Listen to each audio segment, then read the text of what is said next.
दिल्ली, देश की राजधानी जहां कानून की सबसे मजबूत व्यवस्था होनी चाहिए, लेकिन आज वही दिल्ली सवालों के घेरे में खड़ी है। उत्तम नगर में तरुण की मामूली चिंग, सड़क पर हुई बर्बरता और उसके बाद जनता का गुस्सा।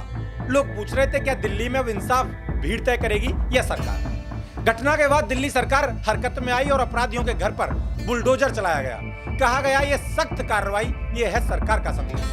लेकिन सवाल वहीं का वहीं रह गया, क्योंकि मौके पर मौजूद लोगों के चेहरे बता रहे थे कि ये बुलडोजर न्याय नहीं, सिर्फ औपचारिकता लग रहा था। लोगों की आवाज में गुस्सा था और उस गुस्से में एक ही बात सुनाई दे रही थी, ये बुलडोजर नहीं, खाना पूर्ति है। बुलडोजर कार्रवाई से संतुष्ट नहीं है? अरे कोई बुलडोजर कार्रवाई कहाँ हुई है? कोई कार्रवाई हुई कहाँ है? अभी 4 छज्जे गिराने से कुछ नहीं होगा। हमें लॉलीपॉप दिया, आगे आगे सिर्फ छज्जा गिरा गया है, बाकी कुछ नहीं किया गया है। ये जो लेंटर झाड़े गए हैं सिर्फ एक आंख पे पट्टी बांधी है। बुलडोजर कार्रवाई नहीं है जी, ये दिखावा है। छज्जे झाड़ दिए गए हैं कि वहाँ पे जो भीड़ इकट्ठी है उनको दिखाने के लिए, उनकी आंख में पट्टी डालने के लिए कि जी देखो हमने कार्रवाई कर दी है। इसके बावजूद दिल्ली के मंत्री प्रवेश वर्मा और सांसद मनोज तिवारी ने ट्वीट किया और उन्होंने मुख्यमंत्री रेखा गुप्ता को दबंग मुख्यमंत्री बता दिया। लेकिन सवाल है, दबंग मुख्यमंत्री होता कैसा है? अगर देखना है तो उत्तर प्रदेश की तरफ देखिए।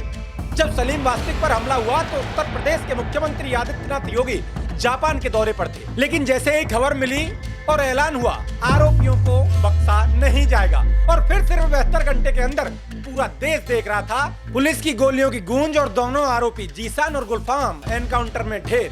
यही फर्क है बयान और परिणाम में। अब जरा एक और तस्वीर देखिए दिल्ली का बुलडोजर, जो सिर्फ दीवारों के छज्जे तोड़ता दिखा, और दूसरी तरफ उत्तर प्रदेश का बुलडोजर जहां आरोपियों के पूरे साम्राज्य मिट्टी में मिला दिए गए।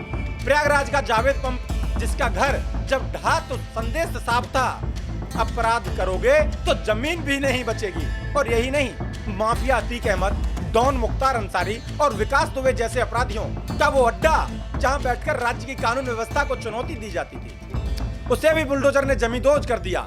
यही होता है असली बुलडोजर एक्शन, जहां सिर्फ दीवारें नहीं गिरती बल्कि अपराध की जड़ें उखड़ती हैं। बुलडोजर वही होना चाहिए, जमीन साफ, क्लीन चाहिए, नीट एंड क्लीन चाहिए। इसीलिए सुनिए रेखा गुप्ता जी, मुख्यमंत्री बनना आसान है, लेकिन योगी बनना आसान नहीं है। सोशल मीडिया पर दबंग छवि बनाना आसान है, लेकिन जमीन पर वही छवि दिखाना इतना आसान नहीं है। आज हालात ये हैं कि देश की राजधानी दिल्ली में लोग डर रहे हैं, और कई लोग कह रहे हैं अगर सुरक्षित रहना है तो यूपी चले जाओ। तो आने वाले समय में ना दिल्ली आएगा हिंदू, ना उत्तराखंड जाएगा हिंदू, ना महाराष्ट्र जाएगा हिंदू। सारे बोरी बिस्सा उठा करके उत्तर प्रदेश बैठ जाएंगे, क्योंकि उनको पता है कि योगी के छत्र छाया के नीचे तो सेब है।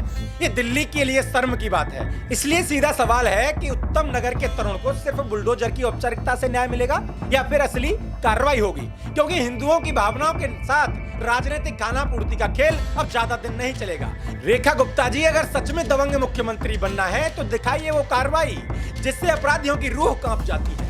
क्योंकि न्याय तभी होता है जब अपराधियों को सिर्फ चेतावनी नहीं, नतीजा भी मिलता है, और देश अब नतीजा देखना चाहता है।